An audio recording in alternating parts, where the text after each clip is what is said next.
हरिपुर जंगल बहुत बड़ा और हरा भरा था। वहाँ के जानवर मिलजुल कर रहते थे और हर दिन नई नई चीजें करते थे। लेकिन एक बात थी जो जंगल के बच्चों और बड़ों को हमेशा खलती थी, मिठाई की दुकान की कमी। चिंकी बंदर हर दिन सोचता, काश जंगल में भी एक मिठाई की दुकान होती। मीना तोता कहती, अगर मिठाई की दुकान होती तो मेरा पूरा दिन और भी मज़ेदार हो जाता। सभी जानवर मिठाइयों के शौकीन थे, लेकिन कोई यह नहीं जानता था कि दुकान कैसे खोली जाए। जंगल में एक बड़ा और समझदार हाथी रहता था, जिसका नाम था मोती। वह बहुत दयालु और समझदार था। मोती को नई नई चीज़ें सीखने और बनाने का शौक था। एक दिन जब मोती नदी के किनारे आराम कर रहा था, तो उसे एक शानदार आइडिया आया कि क्यों न मैं जंगल में मिठाई की दुकान खोलूं। ये तो मज़ेदार होगा और मेरे दोस्तों को भी खुशी मिलेगी। मोती ने अपने इस आइडिया को सच करने की ठान ली।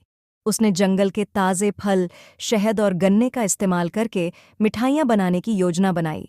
सबसे पहले उसने अपने दोस्तों से मदद मांगी। चिंकी बंदर ने कहा, मैं तुम्हारी दुकान को सजाने में मदद करूंगा। जंगल से रंग बिरंगे फूल और पत्ते लाकर इसे खूबसूरत बना दूंगा। मीना तोता ने कहा कि मैं पूरे जंगल में खबर फैला दूंगी कि मोती की मिठाई की दुकान खुल रही है। भोलू भालू बोला, मैं मिठाइयों को चखूंगा और बताऊंगा कि क्या ठीक है और क्या सुधारना है। मोती ने सबकी मदद से अपने काम की शुरुआत की। उसने गन्ने का रस निकालकर जलेबियां बनाई, नारियल के लड्डू तैयार किए और शहद से बर्फी बनाई। धीरे धीरे उसकी दुकान तैयार हो गई। उसने अपनी दुकान का नाम रखा मोती की मीठी दुनिया। दुकान को सुंदर फूलों और रंग बिरंगी मालाओं से सजाया गया। चिंकी बंदर बोला, वाह, ये तो सबसे सुंदर दुकान लग रही है। मीना तोता बोली, मैंने जंगल के हर कोने में इस दुकान की खबर पहुंचा दी है। अब तो हर कोई मोती की इस दुकान पर आएगा। मोती ने अपनी दुकान में अलग अलग प्रकार की मिठाइयाँ रखी थीं, गन्ने की जलेबी, फलों का हलवा, शहद की बर्फी और नारियल के लड्डू।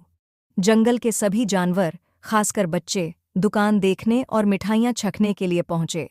दुकान के बाहर ग्राहकों की लाइन लग गई। बच्चे चिल्लाने लगे, मोती की मिठाई, सबसे बढ़िया मिठाई। सब मजे कर रहे थे। तभी अचानक जंगल में जोर की आवाज गूंजने लगी, धम धम धम। यह आवाज जंगल के राजा बब्बर शेर राजा सिंह की थी। राजा सिंह गुस्से में दुकान की तरफ बढ़ रहा था। सभी जानवर डर कर इधर उधर छुपने लगे। राजा सिंह ने गरजते हुए कहा, यह दुकान किसने खोली है? मुझे सबसे पहले मिठाई चाहिए, क्योंकि मैं जंगल का राजा हूँ।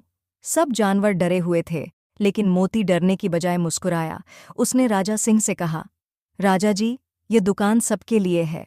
यहाँ जो भी मिठाई लेना चाहता है उसे लाइन में लगना होगा। राजा सिंह ने सोचा, अगर मैं लाइन में लगूंगा तो मेरी इज्जत कम हो जाएगी। लेकिन फिर उसने मोती की बात मान ली।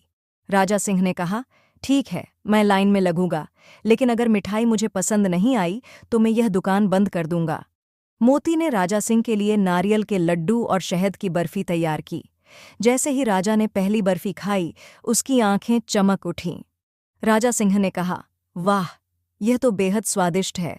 मैंने आज तक ऐसी मिठाई नहीं खाई। राजा ने मोती की तारीफ की और कहा, अब मैं हर हफ्ते यहाँ मिठाई खाने आऊँगा।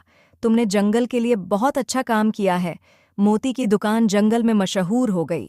अब हर कोई जानता था कि मोती की मिठाइयाँ सबसे अनोखी और स्वादिष्ट थीं।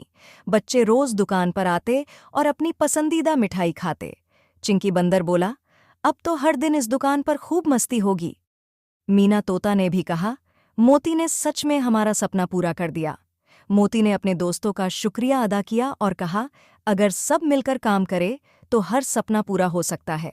इस कहानी से हमें ये सीख मिलती है कि मिलजुल कर काम करने से हर मुश्किल आसान हो जाती है और खुशियाँ बढ़ जाती है।